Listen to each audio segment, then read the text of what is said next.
जगत की ज्योत प्रभु यीशु, तमस मिटावे ख्रिस्त प्रभु। जगत के ज्योत प्रभु यीशु, तमस मिटावे ख्रिस्त प्रभु। जय जय हो पालनहार परम पिता, जय जय करते नमन सर्व सदा। जय जय परमात्मा,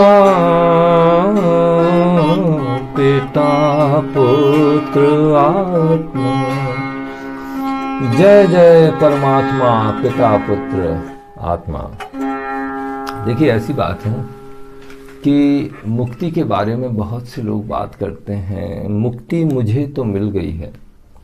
अब आप बोलेंगे कि मैं कैसे मिली। यही मैं गवाही आपको देना चाहता हूँ कि मैं भी खोज करता था, मैं भी भटका हुआ था इस संसार में, और मैं सोचता था कि मुक्ति मिलेगी कैसे, मोक्ष कैसे मिलेगा, मोक्ष है क्या। यहाँ पर हम देखते हैं कि परमेश्वर जिसने हमें बनाया है, हम उससे बहुत दूर हैं। सृष्टिकर्ता जो परमेश्वर हैं, उन्होंने हमें बनाया। हम लोग ये कोई अपने आप से नहीं बने हैं। हमें बनाने वाला सर्वशक्तिमान परमेश्वर है, जो कि बुद्धिमान है, जो सारी शक्ति अपने पास रखता है, जो जीवन है, जिसमें जीवन है। ये कोई मनुष्य नहीं है, ये कोई जानवर नहीं है, ये कोई पेड़ नहीं है, ये कोई शक्ति नहीं है, ये कोई लोहा पत्थर, ये कुछ नहीं है। परमेश्वर हमसे ज़्यादा बुद्धिमान है, और वो हमें बनाता है जब, तो हमें बनाने वाला हमसे ज़्यादा बड़ा है, सर्वशक्तिमान है। हम उसको सृष्टि में खोजते रहते हैं, और वो सृष्टि के ऊपर है, धर्म के ऊपर है। धर्म के अंदर हम उसे खोजने की कोशिश करते हैं, तो धर्म के भी ऊपर है। वो हमें बचाना चाहता है। सबसे बड़ी बात है कि हमें ये जानना है कि ये संसार एक अंधकार में डूब गया है। देखिए, बाइबल में लिखा है कि समस्या क्या है बड़ी। जब तक आपको बीमारी के बारे में मालूम नहीं पड़ेगा, तब तक आप इलाज कैसे करेंगे। सवाल ये है। सारी सृष्टि जानती है, सारा दुनिया जानता है कि ये एक शरीर है, और शरीर के अंदर प्राण है, आत्मा है। तो शरीर तो मिट्टी है, चला जाएगा, लेकिन हमारी आत्मा का क्या होगा। मुक्ति तो आत्मा को चाहिए है। बाइबल कहती है कि परमेश्वर को किसी ने नहीं देखा, परमेश्वर के पुत्र प्रभु यीशु ने उसे प्रकट किया। सही है, हमें परमेश्वर के बारे में मालूम नहीं था, क्योंकि उसे किसी ने देखा नहीं है। और देखा इसलिए नहीं है क्योंकि बाइबल कहती है कि उत्पत्ति कैसे हुई, सबसे परमेश्वर ने बनाया सब कुछ कैसे, और उसके बाद पाप में इंसान कैसे गिर गया। ये सारी बातें वहाँ लिखी हुई हैं। और क्योंकि हमारा संबंध टूट गया है परमेश्वर पिता से, तो मुक्ति पाकर ही हम उसके पास जा सकते हैं। किसी ने परमेश्वर को कभी नहीं देखा, लेकिन प्रभु यीशु उपाय लेकर आए। बाइबल में लिखा है कि अनुग्रह पर अनुग्रह लाए, अनुग्रह और सच्चाई लाए। अनुग्रह का मतलब है उपाय भी लाए और मदद भी लेकर आए। तो हमें भटकने की ज़रूरत नहीं है। जंगलों में, पहाड़ों पर, कंप्यूटर के अंदर किताबें पढ़कर जानने की ज़रूरत नहीं है। वो जो सर्वशक्तिमान परमेश्वर है, हमें ढूंढकर हमारे बीच में आ गया, हमें बचाने के लिए वो आ गया। और वो कहता है कि हमें विश्वास होना चाहिए। जब वो प्रभु यीशु संसार में आए, तो संसार ने उसे स्वीकार नहीं किया। सृष्टि में आए, सृष्टि ने उसे नहीं स्वीकारा। अंधकार में ज्योति बनकर आए, अंधकार ने उसे नहीं स्वीकारा। और अपने लोगों में आए, बचाने के लिए जब इंसान के बीच में आए, तो इंसान ने भी उसे नहीं ग्रहण किया। लेकिन लिखा है कि जितनों ने उसे ग्रहण किया, उसने उन्हें परमेश्वर की संतान होने का अधिकार दे दिया, जो उस पर विश्वास करते हैं। तो सवाल ये उठता है कि विश्वास क्या है और कर्मकांड क्या है।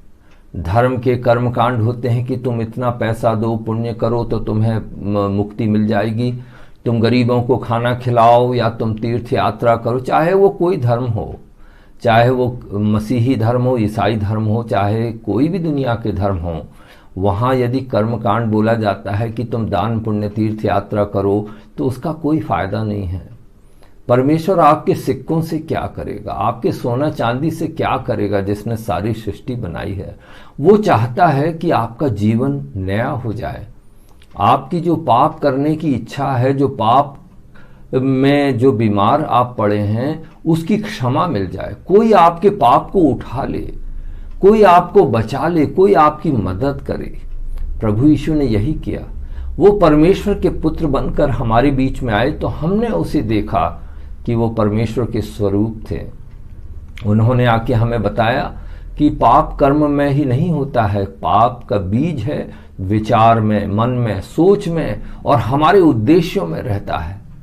और उसके बताने के द्वारा हमें ये मालूम पड़ा कि हम कर्म कांड से, अपने अच्छे कामों से नहीं बच सकते, क्योंकि हमारे विचार, हमारे उद्देश्य इतने पापी हैं कि हम अच्छाई और बुराई को एक तराजू में तौलकर परमेश्वर के पास नहीं जा सकते। हमें एक ऐसे परमेश्वर की आवश्यकता है जो हमें एक तो क्षमा करे और दूसरा हमारी कीमत अदा करे, हमें नया जीवन दे। प्रभु यीशु ने यही किया। वो आए, उन्होंने हमारे पापों की सजा उठा ली, क्योंकि परमेश्वर न्याय करता है, प्रेम करता है। हमें वो क्षमा तो करेगा, लेकिन कौन कीमत अदा करेगा? प्रभु यीशु ने कीमत मनुष्य की अदा करी, हमारी आपकी कीमत अदा करी। वो क्रूस पर मर गए और आज हम उससे जब क्षमा मांगते हैं, उस पर विश्वास लाते हैं, तो वो हमें क्षमा करता है, नया जीवन देता है। तो क्षमा करने में और नया जीवन में कुछ तो होना चाहिए फर्क। नया जीवन वो ऐसे ही नहीं देता है। बाइबल में लिखा है कि वो अपनी आत्मा, अपना आत्मा दे देता है, यानी उसका एक अंग हमारे अंदर आ जाता है और उस अंग के द्वारा जो पवित्र आत्मा है, हमारा जीवन बदल जाता है, हमारा रिश्ता सच्चे परमेश्वर से हो जाता है, हमें क्षमा, आनंद और शांति मिलती है और वो हमें पाप के जो जाल से निकालता है। जो पाप करने की इच्छा थी, शराब पीने की इच्छा होगी, चाहे व्यभिचार की इच्छा हो, चाहे और भी दुष्कर्म की आदत हो, उससे हमारा छुटकारा करता है। ये उसका सबूत है। और जब हम प्रार्थना करते हैं तो वो हमारी प्रार्थना का जवाब देता है। चाहे हम बीमार हों, चाहे भूत प्रेत का आतंक हो, चाहे घर में झगड़े रगड़े हों, चाहे दुख तकलीफ, कंगाली हो, भूख प्यास हो, जब हम प्रभु यीशु के नाम से प्रार्थना करते हैं तो हमारी प्रार्थना को सुनता है। ये उसका सबूत है। मेरे जीवन में प्रभु यीशु ने बदलाव लाया, मुझे बदल दिया, मेरे जीवन को नया किया। मेरे अंदर वो सबूत आ गया पवित्र आत्मा का, जिसमें नया जीवन था, पापों की क्षमा का सबूत था। प्रभु यीशु जब क्रूस पर मरे, तो क्रूस पर मरने के बाद हमारे संसार के पापों के लिए मरे। क्रूस से उन्हें लोगों को क्षमा दान दिया और वो उन्हें दफनाया गया, वो कब्र में रहे, 3 दिन के बाद वो जिंदा हो गए। आज भी यरूशलेम में उनकी खुली कब्र है। प्रभु यीशु, यदि प्रभु यीशु परमेश्वर के पुत्र हैं, तो उसका यही तो सबूत है कि उनके पास एक जीवन था, स्वर्ग की सच्चाई थी, मनुष्य के लिए प्रेम था। और उसके बाद जब वो उनके बलिदान हुए, मनुष्य को बचाने के लिए जब बलिदान हुए, हमारे पाप की कीमत जब अदा करी उन्होंने, उसके बाद तीसरे दिन वो कब्र से बाहर जिंदा हो गए। आज भी यरूशलेम में उसकी खाली कब्र देखने के लिए लाखों लोग आते हैं।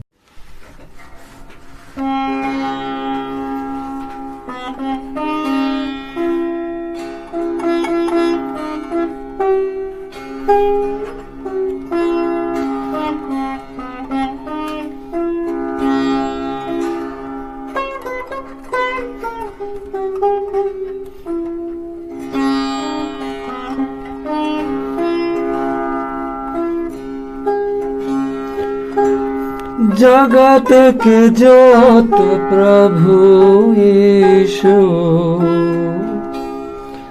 तमस मिटावे ख्रिस्त प्रभु।